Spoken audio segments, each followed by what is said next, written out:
Hello and welcome back to the Clock End Taproom. It's been ages since we recorded the last episode, so I've got a lot to catch up on. Joining me, we have Nathan. How are you, mate? Very well. How are you? Yeah, great. Yeah, it's yeah, lot gone on since we last recorded, so getting so much to get through. So much to get through. What about you, Fize? You all right? Yeah, all good, mate. All good, lads. Nice to see you again. It's been far too long. Absolutely. Right, let's get into our opening question of the week. I think quite a straightforward one. If you could take one player from the Invincibles, put them in the current squad, who would it be? You know, obviously in their invincible state. They don't have to be like 45-year-old. You know, Philip Senderos, whoever you're going to pick. Fize, who are you going for?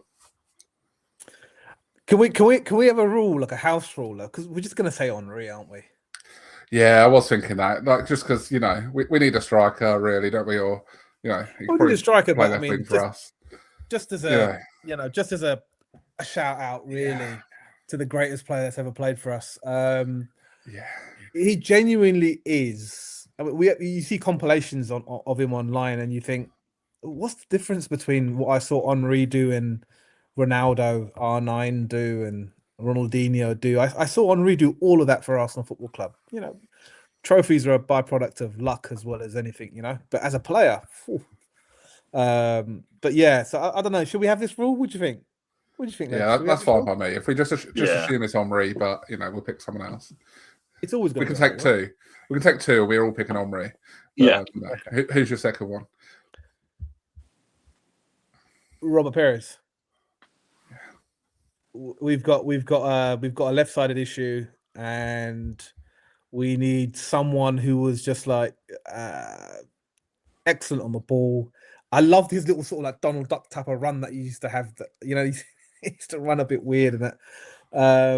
A bit buying shoes for him when he was a kid was a nightmare. But that aside, he was just a brilliant player, end product.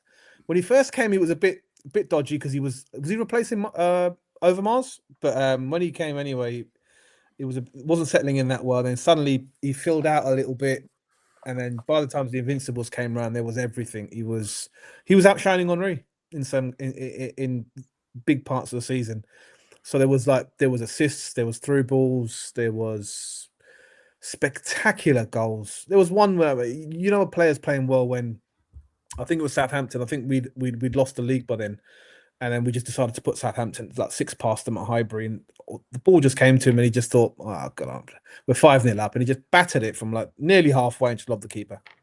And that having players who can go to that place where they will just take you through in a run of games, 6 games where they're just winning all those games for you, just takes the pressure off of everybody, and suddenly you become this team which is elevated to another level. So for me, Robert Perez all day long, lads. Yeah, that's a good shout. Can you imagine how annoyed Arteta will be with him though when he hasn't covered for Calafiori? You know, he hasn't dropped in at left back. He's Arteta would have a heart attack, I think, watching Perez play. All of them. They would. None of them would start. None of them would start. No. What about you, Nath? Who are you going for? I'm torn. So fuck it. I'm gonna cheat. I'm picking 2. Dennis Bergkamp, because in that number 10 role, much as Odegaard, my captain and all that, Bergkamp would just be an unbelievable upgrade, wouldn't it? Absolutely ridiculous. The fact that he's got no pace, just wouldn't need it with the squad that we've got. Just put him there, feeding the ball for Gyökeres or for Saka, it'd just be phenomenal. He'd make it look so easy. And then the second one, yeah. And then the second one, probably the one that I would pick in the current squad, probably the one that I would pick out over the 2 is Patrick Vieira. I just think Patrick Vieira and Declan Rice in midfield is terrifying for anybody in any league, in any era. Them 2 in midfield would be just dynamite. Deck could go and do what he wanted, but we know that he's got that defensive side of his game, but it would just unleash him as a more attacking threat. And I think you could sort of say to Odegaard as well, look, stop nodding about coming back past the halfway line. You're just not needed. Vieira will cover you, and Declan will get back when he needs to. So you can just stay up there and do what you do best and play those little cute through balls. Don't worry about tracking back and all that kind of shit. You've got Declan Rice and Patrick Vieira sat there. So yeah, Patrick Vieira. Yeah, I mean, Vieira would be mine. I think. As I say, Bergkamp would be a dream, but a midfield of Patrick Vieira and Declan Rice is just that's something else, isn't it? No one has beaten that other. I don't think that is just phenomenal. Pires would be great, but I don't think necessarily it'd fit in. Even like Freddie Ljungberg would be pretty good in this team. I think he's a really underappreciated player throughout the years. I think in that team. Yeah. There's so many stars that, maybe, not that he gets forgotten because, Arsenal fans still love him, don't they? But, I think people forget just how good he was and, how many goals he scored for us. And, Ljungberg was great. But, I think Patrick Vieira is my non-Henry answer because, Thierry Henry. Imagine him up front. Okay, let's do Thierry Henry because we all agree. Yeah, let's do that chat. Yeah, let's do that. Yeah. Go on, take it away. Like I've always said, lads, for me, he is one of the greatest players to have ever played football. I just think people don't like us, so they just don't want to say that. So it's fine, I don't care. But I personally, thinks that Thierry Henry is one of the greatest players to ever play football. There can't be a discussion without him. They really can't. If you talk about trophy, and not just his Arsenal career, everything. World Cups, Euros, Champions League. Okay, it wasn't with us, unfortunately, but an invincible season. What hasn't he done? And on top of all of that, he was just a phenomenal player. And big moments, the skill, the magic, everything that makes you love football. But I really like watching those videos of when they talk to players that played in Henry's generation. And there's one where they flick to John Terry, and he says the only player that gave me nightmares was Thierry Henry. Rio Ferdinand, same thing. And then Messi, there was an interview with Messi once when he said that the only player that made him feel nervous when when Messi was already established at Barcelona was when Thierry Henry walked into their dressing room, because they'd watch him in other countries, and then so that's what I think, lads. I think if we were ever going to get close to having a Ballon d'Or, even though he got robbed for one, I think is the greatest player that's ever played for us. Just the most complete forward that possibly there's ever been, and I don't say that lightly because I do like Ronaldo, R9, but I think with most players that have injuries, you romanticize parts of football that they missed out on. But Henry delivered all the time, and he genuinely was the best player in the world for a few years. Any team, anytime. Thierry Henry. Yeah. Anything to add, Dave, on that? I think Foz nailed it pretty well, didn't he? He did, yeah. To be fair, that was that should just be a clip on its own. To be fair, but for me, I'm going to take it a little bit in a different direction. Everything that you've just said, by the way, is completely true. But I'm sort of, and this goes against the season that Arsenal just had. I love watching players. I don't like stats. I don't like XG and all that shit. I believe what my eye is watching. You take everything away from Thierry Henry, take away all the trophies, the goals, the assists, and everything. He's the most artistic and beautiful player to watch, and that sounds proper cringy and proper weird, right? And I get that. I do get that. But just from the fantasy side of watching football, not one player has ever made me think I could quite happily just watch him on his own with the ball, moving across the pitch, taking players on. He was just such. He made it just look like art. It wasn't a sport anymore. We were watching something completely different when Henry, especially when he was in top gear and he was flying. it was like watching, you know, again, this is cringy as hell, but it was like watching an artist painting those strokes, and all of a sudden you're watching a masterpiece being created. You're like, oh my god, like I totally see it, you know. Yeah. By the way, I've never had that feeling with a painting ever. I've never looked at a painting and gone, like, oh, this is a man. You know what I mean? But I imagine it's the same feeling. That's a feeling that I would attribute to it, is watching Thierry Henry play football. So forget about all the goals, the moments, and everything. Just to see him play. You know, that's why for me, the Messi Ronaldo debate is not a debate. It's Messi, and it's not even close. It is not even close. Yeah, because agreed. Just take away the goals, the moments, the trophies, and watch them. Messi just makes it look like he's just, you know, a kid in a playground having a game of football. That's what it's all about, lads. That's what it's all about. It's not about being a specimen and making yourself like a fucking robot like Ronaldo is. Don't get me wrong, it is unbelievably impressive. Probably one of the most impressive things I've ever seen of a player having such self-commitment to make himself into what he is. But I just don't think Messi needs to do that. He just picks up a ball and it's like, I'm just having a kick about it with mates. And that's it. That is all of us. That's why the fans. That's the dream, innit? That's dream. It. That's what we all dream of. Even now, even as bloody 35, 40-odd-year-old lads, you know, chatting football, we're never going to get anywhere near a professional pitch. We're never even going to get near the park. I certainly am not doing that these days. I was like, speak for yourself. But the dream is, that's the dream, just to go and have a game of football with your mates. And Henry, for me, was just the most artistic footballer to watch. And for me, that's what it's all about. It's all about the style. I couldn't care if you broke an assist record, not digging anyone out. Couldn't care less. You know, you're just a horrible footballer to watch. You know, if you've only scored one goal and you play like Thierry Henry, I will love you forever.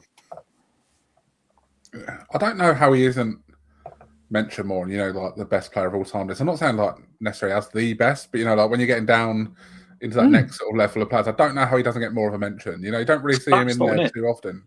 Stats in it. Everyone puts all the faith in stats, and if you look at his stats, they're great, but they're not phenomenal. They're not into your R9 territory or your Messi or your. Don't get me wrong, Messi and Ronaldo have skewed those charts massively, haven't they? Let's be honest. But you know, like your Gerd Mullers of the world, you know, your Shearers, your Kanes, and people like that. But it's for me, and I've said it before about other players, it's what you can't quantify. That's what really makes a world-class player for me. Yeah, absolutely. Yeah. Again, we can definitely do a Thierry Henry podcast, can't we, one of these days? Oh, we could easily for hours and hours. Yeah. Could definitely talk about him. Just you could just talk about goals that he scored for about 2-3 hours, couldn't you? Just like the best sort of 2 or 3 goals. But let's move into the proper stuff that we're going to do tonight. We're going to continue our squad reviews. Tonight we're going to look at the midfield. So mainly, you know, 6-8 obviously, but also that 10 role. We're going to start with Odegaard because I think he's sort of like the headline of this, isn't he? Really, he's the biggest. I guess the biggest question mark in a lot of ways of what you'd think of as our sort of starters, I guess. Fize, let's start with you. I mean, Odegaard's definitely not the player he was 2-3 years ago, is he? When he finished second on the PFA Player of the Year, raised behind Haaland. You know, he was incredible. He was like the heartbeat of this team. I mean, he's not that player right now, is he? I mean, is he broken? Do you think we'll ever see that player again? Have the injuries sort of caught up with him? Is it a style thing? What do you think with Odegaard? What's gone wrong, or you know? So I have a general theory on these kind of wonder kids who like make their professional debut at 15 and stuff, and some of that is just generally these guys, you know, Michael Owen being an example type of thing, you know, they burn out 27, 28. It's a long career and it's hard on you. Does, right? So Rooney, didn't it? Like he's another classic. Yeah, that's what I mean, right? Burn out early. They start dropping deeper into midfield or whatever, and you know, there's an issue there, perhaps. The injuries have definitely taken their toll. That, you know, Odegaard and Saka and Ben White have played so much football over the last maybe 3 or 4 years. You know, 60 games a year, and they're starting almost all of them. So there is an issue there. The footballer, which is the other side of it, there's no doubt. He's a sensational footballer. He has been from day one, before Arsenal. He's been a brilliant footballer.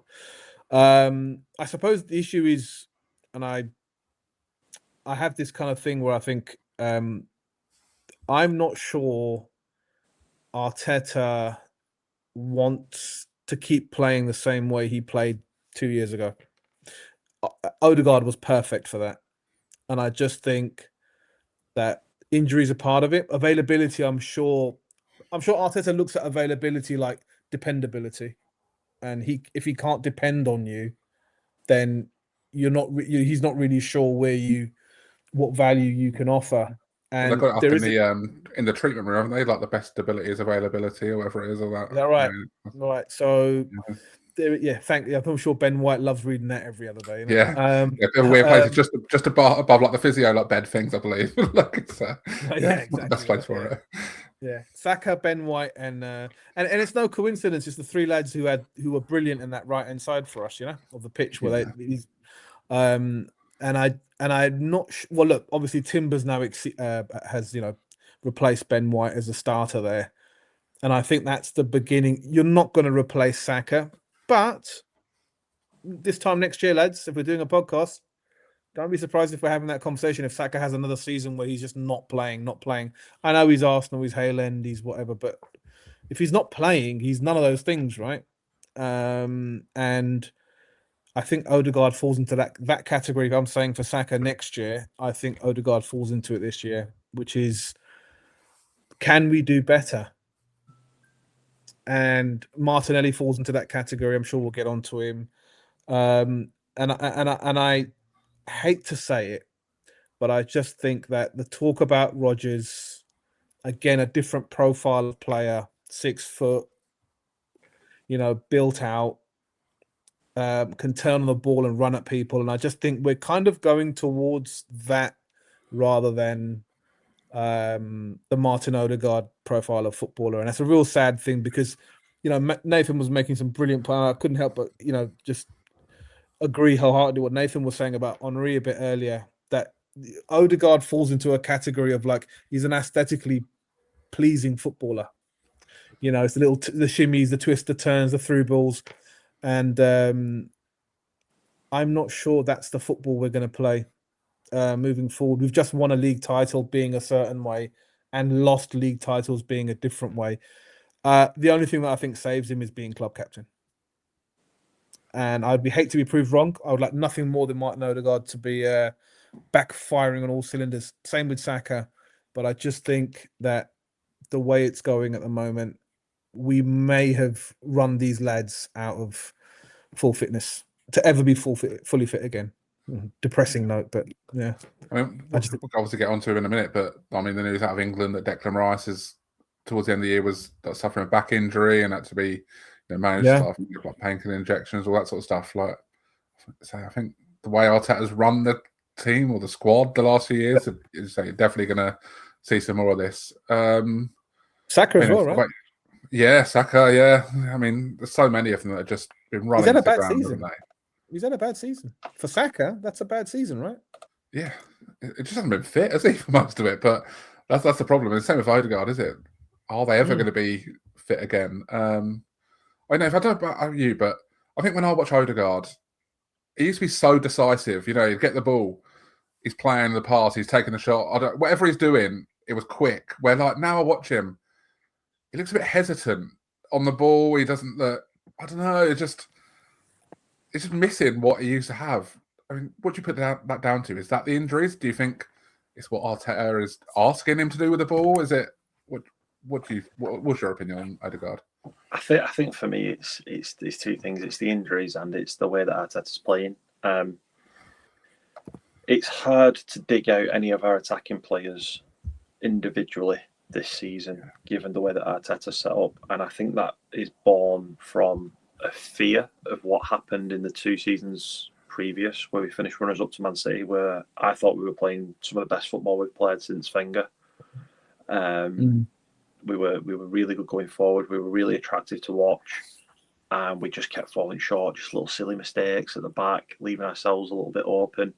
And I genuinely think that affected Arteta mentally, like a lot. And I think we've seen that this season where we've turned ourselves into more of a George Graham type Arsenal.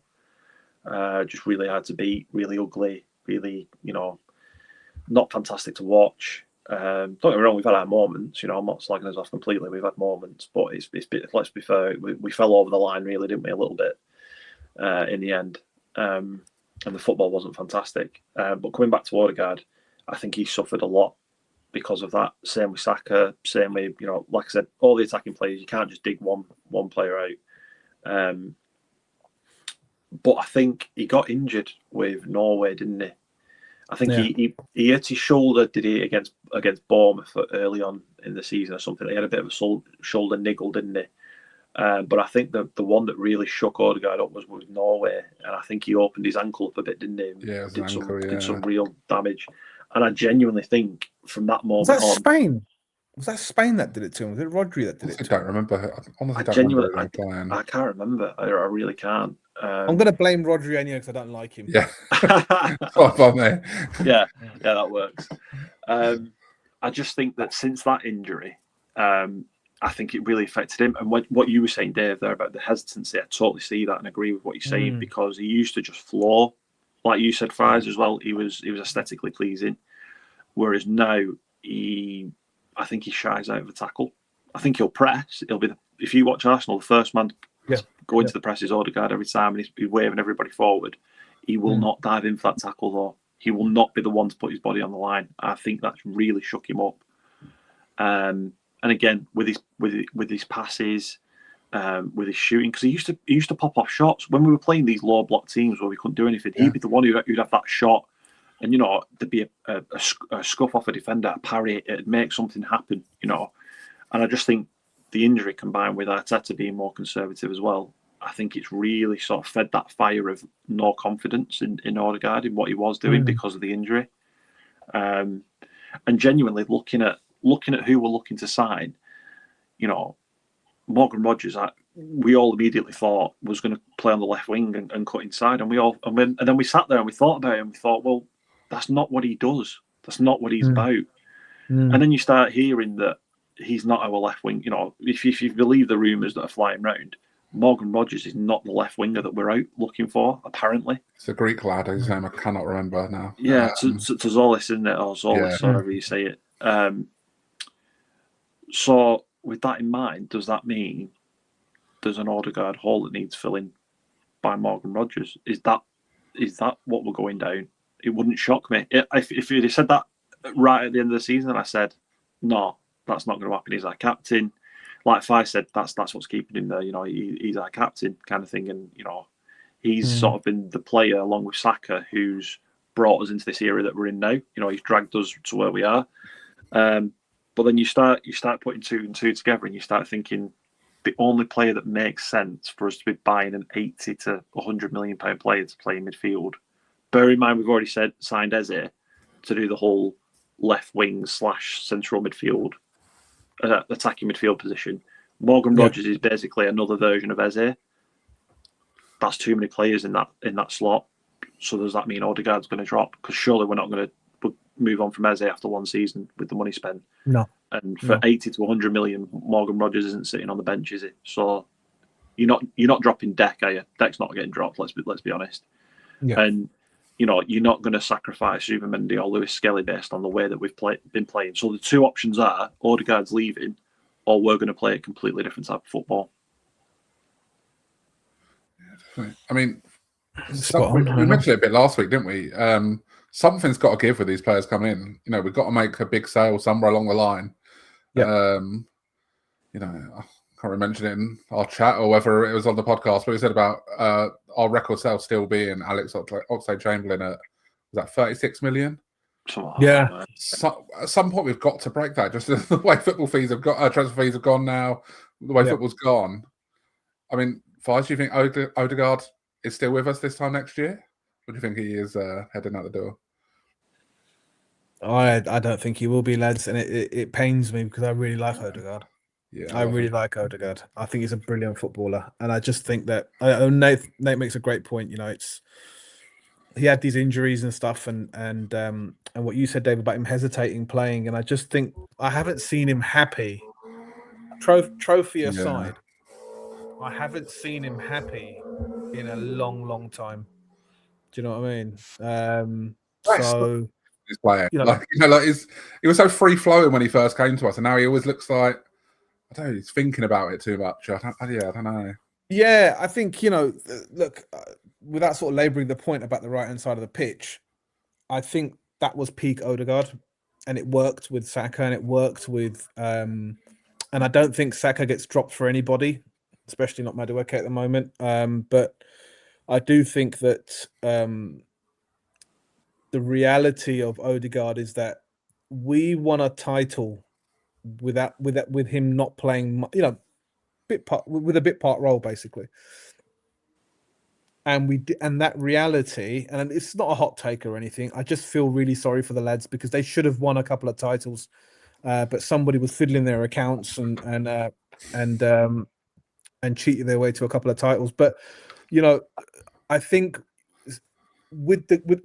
a thing that happens is when you complete something, when you achieve something, there is obviously this great thing. We're going to go better now. We're going to keep going. And I remember us saying, I think it was in the first show, first pod we recorded, that I felt like had we have won the Champions League, it would have been like the end of a cycle for a lot of these players. And players start thinking, can we go elsewhere? Can we try something else? I've won a Premier League or won a Champions League with Arsenal. Can it get any better? And I think some of that will become a reality for some of our players now. Arsenal are going to want to move on.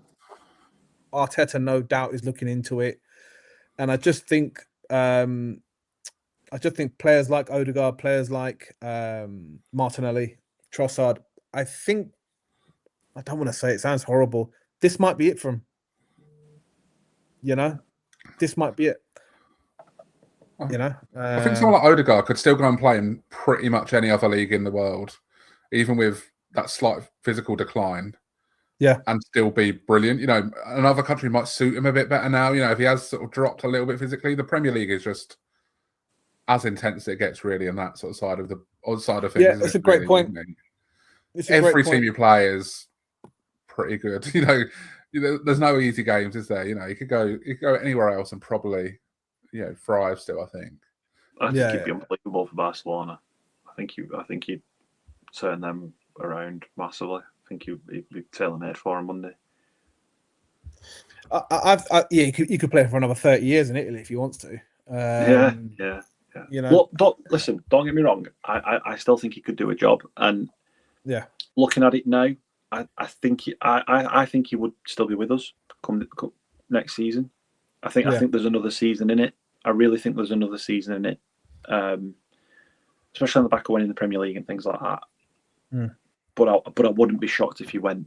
That sounds like I'm probably sitting on the fence, but I think it's a 60-40 he stays. Yeah, I think it's 60-40 he stays. Yeah. I think that's fair. I'll always believe there's still that player there because I feel like I almost have to believe because I think Ozil was an incredible footballer, but I don't think he ever really. I don't know. He was a player of the past, wasn't he? Where Odegaard come in, he felt like Ozil, but for like the modern game almost. And I'll always love him as a player, but I don't know. It's a tough one. Let's move on to another player, Myles Lewis-Skelly. We saw him really break into the team the last month of the season, and then sort of played in all of the important games in the end. It was sort of quite a bizarre sort of season for him, really, wasn't it? After breaking through the year before, and then last season he was sort of in and out of the team. Never really sort of found his form, did he? But then got to the last month of the season, started playing in midfield, and looked great. Nath, what sort of role do you see him having with us next year? Do you think he is going to be playing next to Rice? In the majority of games, do you think he's cover? What do you see from him? I think he'll be cover again. I think he'll play a similar sort of role to this season. I think what he delivered at the back end of the season. I mean, look, don't get me wrong. He was I'm going to say it, and it feels harsh. He was awful in that first half of the season when he was coming on and playing. Just he was losing the ball so easily. He was getting run past so easily. Just wasn't anywhere near. Wasn't anywhere near. But what he brought was, like you said, that last month of the season where he stepped in. I think that is going to get overlooked in the story of our title-winning season, and it shouldn't, because it was so important. The timing of him coming into form and what he brought was absolutely, he couldn't have timed that better for us. And I hope that doesn't get overlooked in the story of our championship-winning season, because it was on a level with like what Mahrez did at City. When Mahrez just used to come on and score when City were just having one of them games, and everyone was like, "Oh, they're finally going to get beat," and then Mahrez would come off the bench and just bend one in from like 25 yards, and you're like, "Oh, it was always him, weren't it?" And I just feel like Lewis-Skelly had that big of an impact for us. But having said all that, I don't see him as a starter. I think I'd love to, from a Hale End point of view and all that kind of stuff, I'd love him to be a starter, but he's not at the level to be starting. But what he brings, especially against them in them games where it was horrible and grim and hard work and attritional, he was like an extra Declan Rice, like in the respect of he would make those runs and break the lines. And we didn't have that with Zubimendi. Zubi was great at locking it down and being that guy to cover the defenders and, being that sort of like first line of defence. He did a really good job and just got burnt out in the end, which is as we've just said about the Premier League, it's so punishing. And it was Zubimendi's first season and he was playing every single minute of every single game. So he was always going to, that was always going to be a danger, wasn't it? But the fact that Lewis-Skelly could come in and change a game, and you need that off the bench, you need those game changers to come on and go, I'm going to make a run. And again, and I'll wax lyrical about this all day long, it's something that you can't quantify with a stat. I'm sure there's probably a stat out there for runs of breaking lines or something daft like that. But, he's not going to be behind the assist chart. He's not going to be behind the goals scored. But what he brings is like a new energy and a forward-thinking mentality, which we lacked in the second half of the season. So I think him coming off the bench is actually what we need from him, is to bring that off the bench. So I think that's where he'll be next season. I mean, Fize, what sort of like role do you see him playing? As in, like 6, 8? Where do you think we'll see more of him? Because I mean, Rice can sort of play either, can't he? If whatever you need Rice to do, he can do it. What do you think Lewis-Skelly will do when he's in the team? Do you think it'll be? Because to me, I almost feel like he's better going a little bit further forward than he is. He doesn't feel like your classic 6, does he? He's not called Makelele or whatever you're looking for in that role sometimes. He's not a water carrier. No, he's not. No. Nate makes a great point, right? So had Zubimendi and Lewis-Skelly's season finished how it started, Lewis-Skelly probably wouldn't play for Arsenal again. Yeah. Well, all the rumours that he was going to be sold, wasn't it? Really, he was heading out the door. But I mean, he was starting for England, so even he's got a case to say, "Let me play," or "I've got to go and play somewhere else." Like, I'm not in England anymore, right? He's been dropped from England, but he's also okay. There's something we've got to stick a pin in, right? And he's always been a midfielder. He did a job for us at left back. I do think people forget that. Like, he was a midfielder when he came through. Like, to say. Yeah, so we have to kind of acknowledge that and say he became one of the best left backs in the world for like 6 months. But he was doing a job for us. He looks brilliant in midfield. I do think that when Zubimendi's fit, he's a superior player. He's a superior player for what Arteta wants, which is he wants Declan Rice free. I just think that between Declan Rice and Zubimendi, they just play too many games. There's like 120 games a season for both of them, and that's just too many for 2 midfield players. So I think Zubimendi's first season in the Premier League as well, wasn't it? It was mad. Right. So and he was playing him in like Carling Cups and stuff, but that's a conversation for a different time. I keep calling it the Carling Cup, sorry. But we all know. But yes, you know what I mean. That pointless thing. The Little Woods FA Cup or whatever you still call it. Yeah. So So I just think it's one of those things where like he's saved himself and established himself as very good in midfield as cover. And I think it's up to the manager to use him more. And if he's happy with that, Nathan's spot on. He'll be that for us. But let's take this forward a little bit. We were talking about Buadi, weren't we, last time we met? And if Buadi was to come in, well, Buadi seems to be like Zubimendi. Is tidy, makes good decisions, distributes the ball well, fills in spaces, and then does Myles Lewis-Skelly resemble Declan Rice? Well, I think he does a little bit in terms of his bursts forward, and he's able to sort of break the lines and stuff, and indifferent in his own way as well. So it is a good solution for us, especially with two left backs on board. So does he stay? I think he does. He helps with the homegrown quota and all that stuff. So I'm pretty sure he stays. Big contract. I don't think he goes anywhere for that reason. But it was close because he did not start off well this season. And I do remember him getting run past. I do remember him doing. I think it was it Atletico Madrid at home in the group stage where he played in midfield and he burst past a few tackles and I think he slipped in Martinelli. I think it was. And you just saw that player again. And then after that, of course, he didn't play again.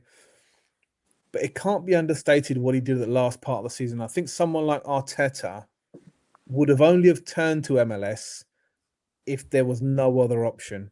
Because Arteta will play the same team over and over again, right? Yeah. So if him to turn to MLS and make a real decision to say, right, I'm going to bring someone else in now in a critical part, and he didn't let him down, and it goes back to that dependability thing. And I think Arteta thinks, I can depend on you. I can depend on you, and he rewarded him with the Champions League final. So I think he's good. He's good for a while. Is Myles Lewis-Skelly, and I'm happy about that. Yeah. All right, we'll move on to Zubimendi then, because we've already mentioned him quite a bit there. Nate, do you think he got found out at all as the season went on, or do you think it was just a fitness thing as much as anything? Because towards the end of the season, he definitely wasn't the same player that started out that season, was he? But and there's definitely some limitations with him. I think he's had a really weird season. I think I'm not totally sold on him. I won't lie. I'm not totally sold on him. I'm not saying I don't want him. I think he starts, and I think he's a good player, and he's an upgrade on what we've got and all that kind of stuff. And I think what he brings in terms of Declan Rice being able to get forward as well is a massive point that probably gets overlooked. But yeah, I think when he first came, he just takes one touch too many for me. He terrifies me sometimes when players are like on him, like physically on him, and then he'll play the pass. And I'm like, Jesus, just just play a little bit quicker. Just you don't have to up the tempo, but just play it a little bit sooner and get rid of that uncertainty. But I thought he grew into the season. I thought the middle part of the season he was brilliant. And then I genuinely think it just was burnout. I think we've mentioned a couple of times now that the Premier League is absolutely brutal, and players coming from La Liga and Serie A and anywhere really. I don't think they realise the big adjustment that it is. I think they appreciate that it's a higher tempo and more intense, but I don't think they quite realise until they're in the midst of it.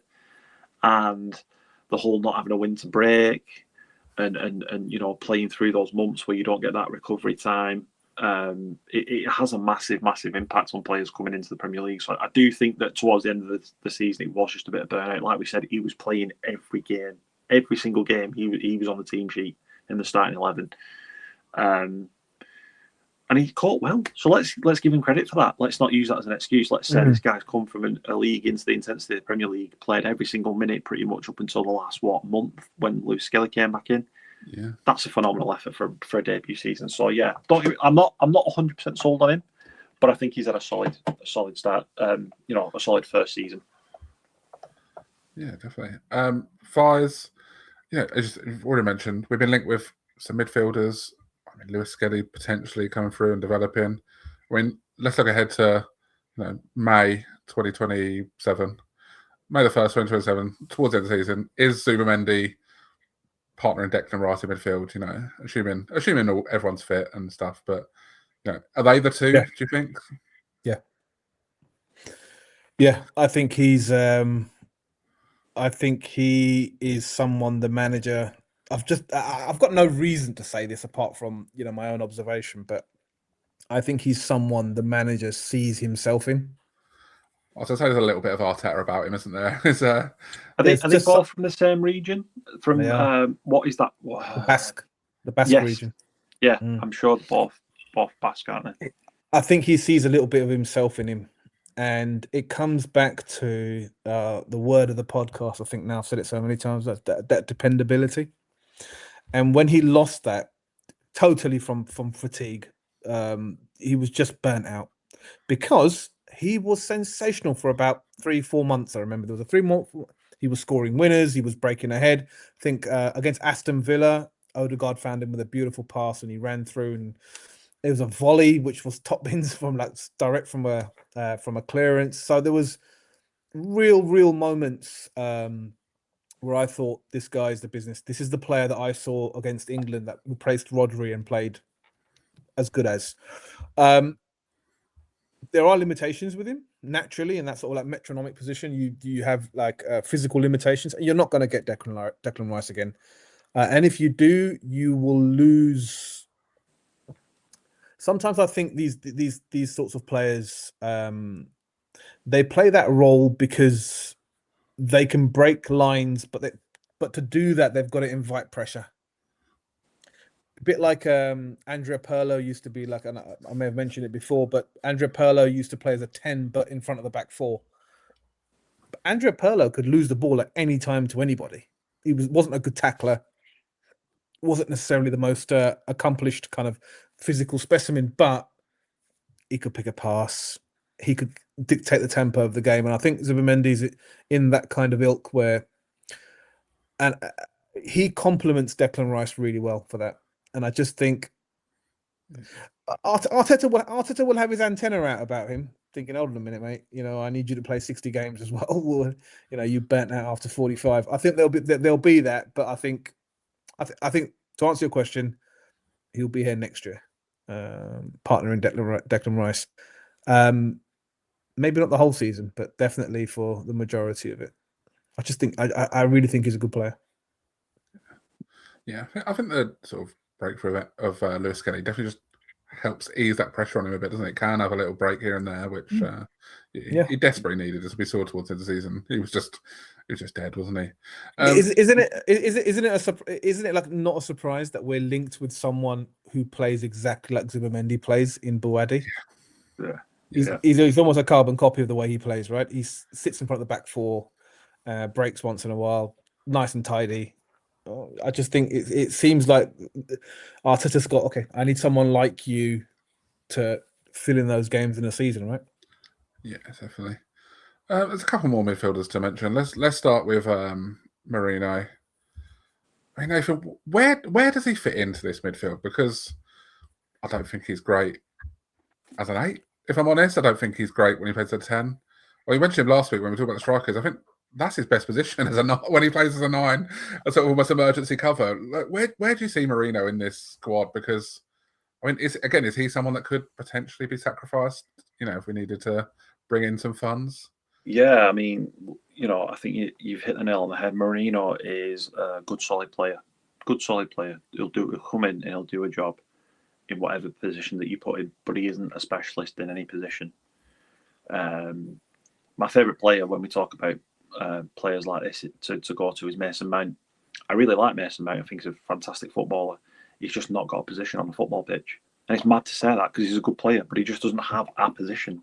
So what the fuck do you do with him, kind of thing? And it's exactly the same with Moreno. I think he's a solid player. He's got all that Spanish technicality, but he's got that sort of like dogginess, that nastiness, almost that you need as well. But I think you're right. I think if you were putting a gun to my head and said, he's going on the pitch, where you're putting him, number 9, did a phenomenal job up there. And he's done it at international level as well for Spain as well. He scored, I think he scored a hat-trick, didn't he, during qualifying? Did you? So yeah, I wouldn't really want him anywhere near the midfield. To be honest with you, maybe if on the very rare occasion that Deck he's blowing out of his ass and actually means it, I'd put him in for Deck and have him playing as more of a box to box, just because he doesn't have a position. So just give him that free roll and let him go and roam into the box. But yeah, if he went, as much as I like him and I've got nothing against the guy, I wouldn't lose any sleep over it.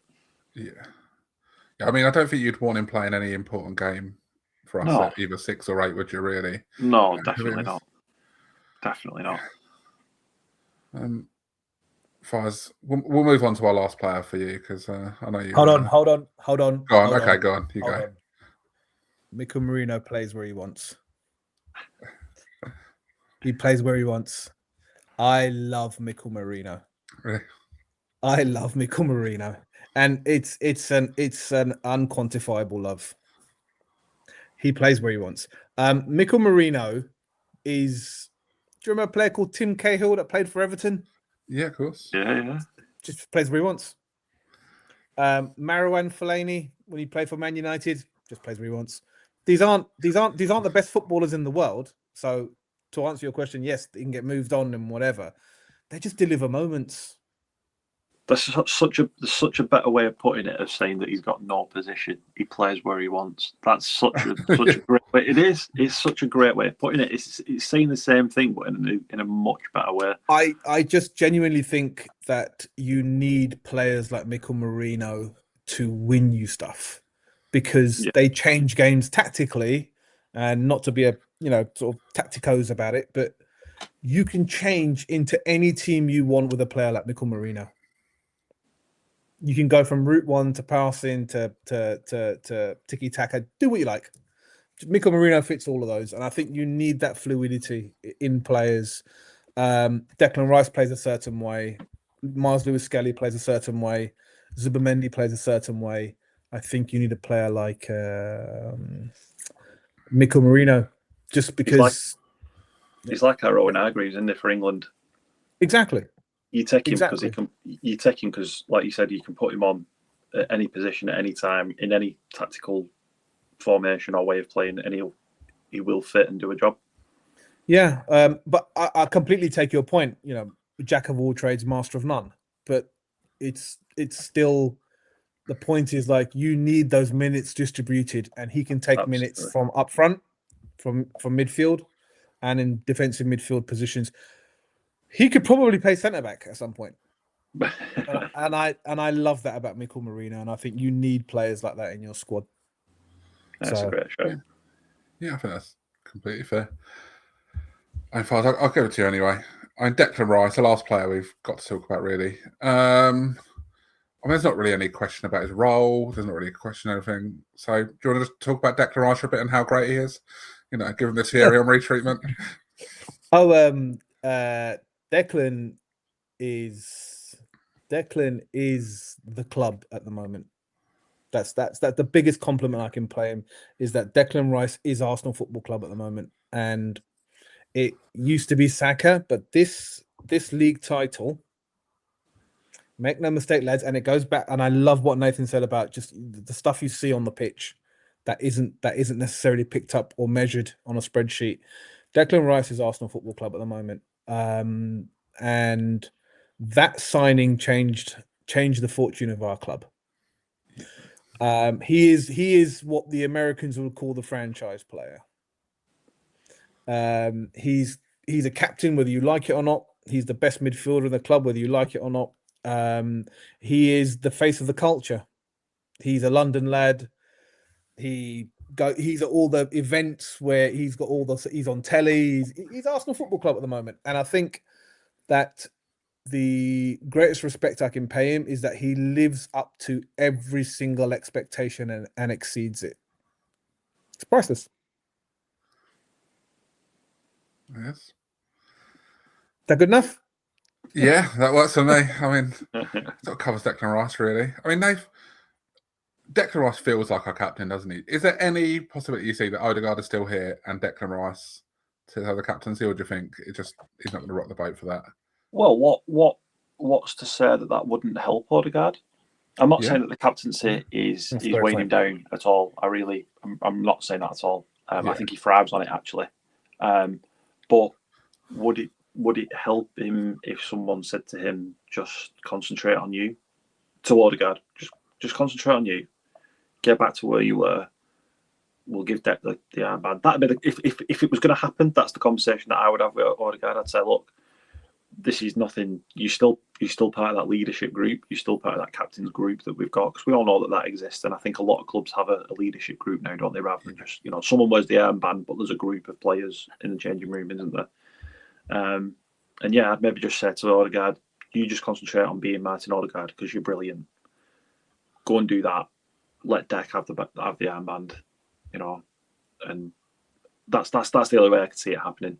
But for me, and people can call me biased or whatever, he's the best player in the world right now, because what he does, other players can't do. They can do one or the other. They cannot do both. He does everything. If you said to him, I need you to go and play in defence for 20 minutes because we're down to 10 men, done. And by the way, he'll get man of the match. If you said to him, I need you to run midfield, we're playing against Xavi and Iniesta, and I need you to break that, he will do it and he'll be man of the match. His engine is just, there's no limit. There is no limit. He will die on the pitch. He's that type of player. He's that type of person. He will give it all. There's nothing left when he gets to the end of the game. There's nothing left whatsoever. I've never seen Brian Robson play. So, when people talk about how much of a warrior he was and an engine that he was, I don't see that because I haven't seen it physically. But I can imagine that is the level that we're talking about. Yeah, he's the best player in the world. And it's not because he's got the most assists. It's not because he's got the most goals. It's because he can play two-way football. That's the Mighty Ducks reference, if anyone wants to know what that is. He's a two-way player. Yeah, he can play going forward. Absolutely, yeah. Yeah, of course. He can play going forward. He can play going backwards. Nobody else can do that. Not to his level anyway. But no one comes close. I think you could argue he's the best 6 and 8 in the world, really. Yeah.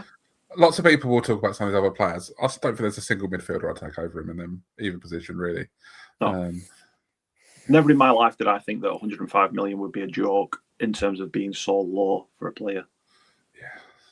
It's insulting. If I was a West Ham fan, I'd be insulted by 105 million pounds. It's a bargain now, isn't it?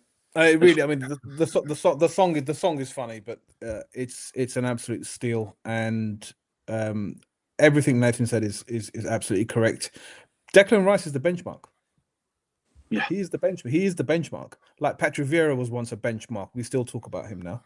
Roy Keane was a benchmark. The lads that come in, they set a benchmark, and for whatever, and they don't ask to do that. No, the narrative that builds around these players is not about now, are they performing well, are they not? It's just a given that they're just that good at football, that you don't have an issue about performance. There isn't going to be a dip for Declan Rice. You can clip that. There is not going to be a dip for Declan Rice, ever. No dip, but we've got a clip. Can have that one for free. I think that brings us to the end of the midfield. Let's end on that note. I mean, Nath, you said, I haven't actually seen what it is, but there's an update from, is it Hand of Arsenal, wasn't it? Yes, there is. Breaking news. He's just given like a big, massive spiel on the ongoings of the club. He mentions Arteta's contract, Declan Rice's contract gets mentioned. You're in Timber as well. Yeah. He also says that we're not officially at the table for any midfielders at this moment in time. So everything that we're seeing, who we're linked with, is just rumours. There is no concrete discussions being made at this moment in time. But definitely go and check it out. It's quite a long tweet that he's just put out, but he seems to be one of the more reliable ones from an Arsenal perspective out there. He's brilliant.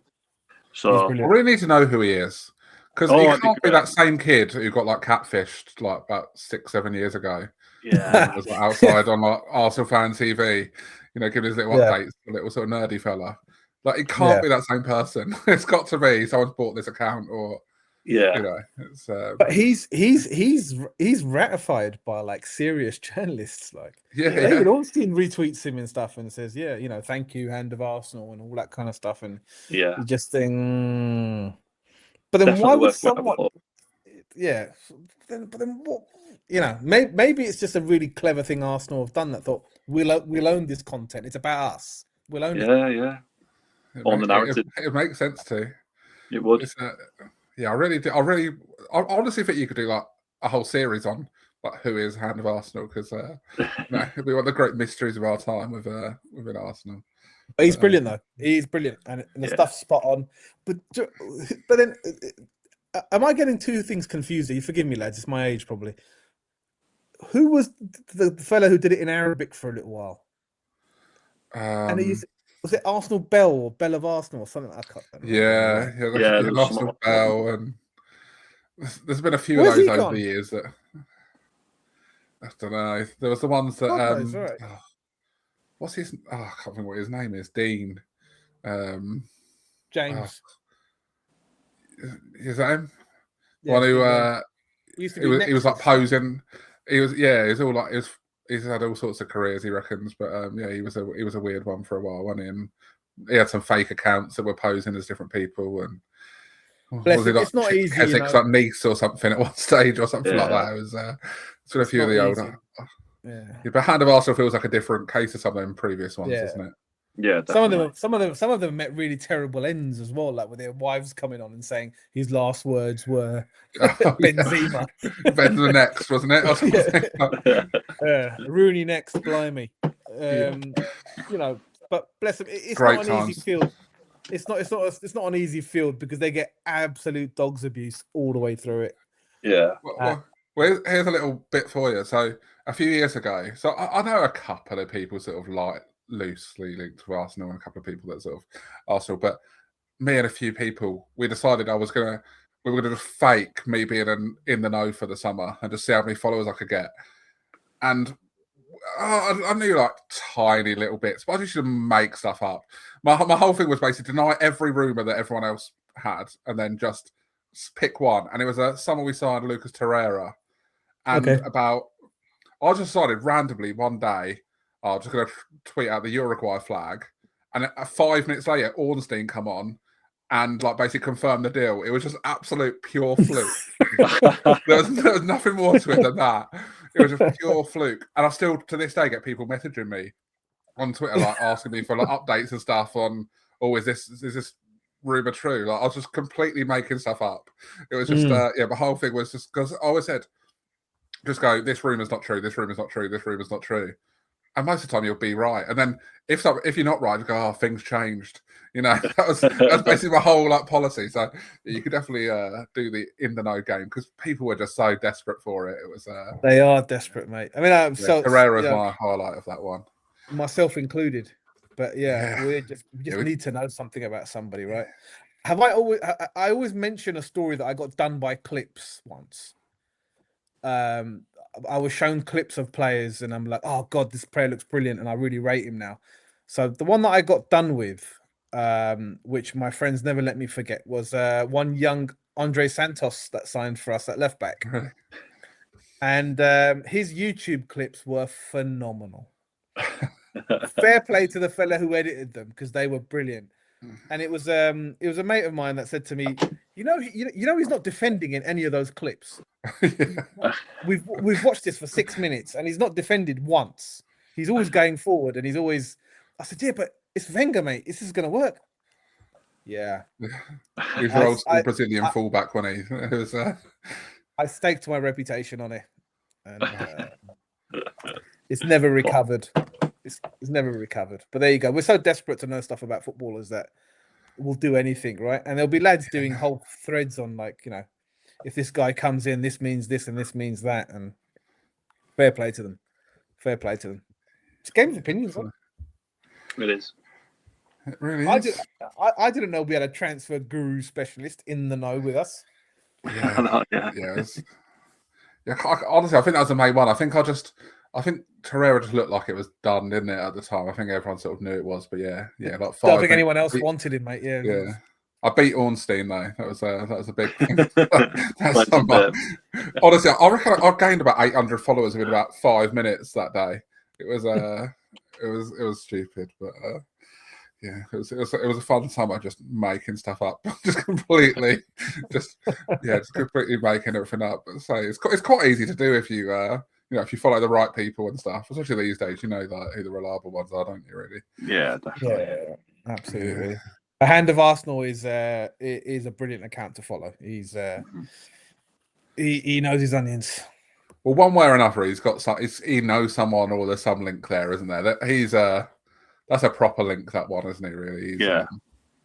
He's more than just a random Arsenal in the know account. He's like I said, I'm convinced it's an employee at Arsenal. They thought, you know what, Fabrizio Romano, all these people are out there just giving updates on our club. Let's make sure it's from us. Like let's have one to, you know.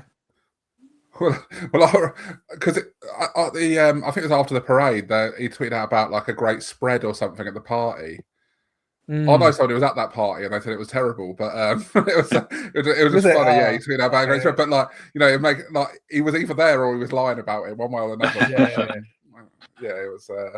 There was some weird stuff towards the end of the season. Got some pictures from on the pitch and things, wasn't there, and the subtitle celebrations, and so someone was sending him something, or he was actually there. But we'll never know. It's going to be a Netflix doc, isn't it, in a couple of years? Yeah, definitely. Yeah, that'd be funny. Arsenal. Yeah, also known as the cat botherer somewhere.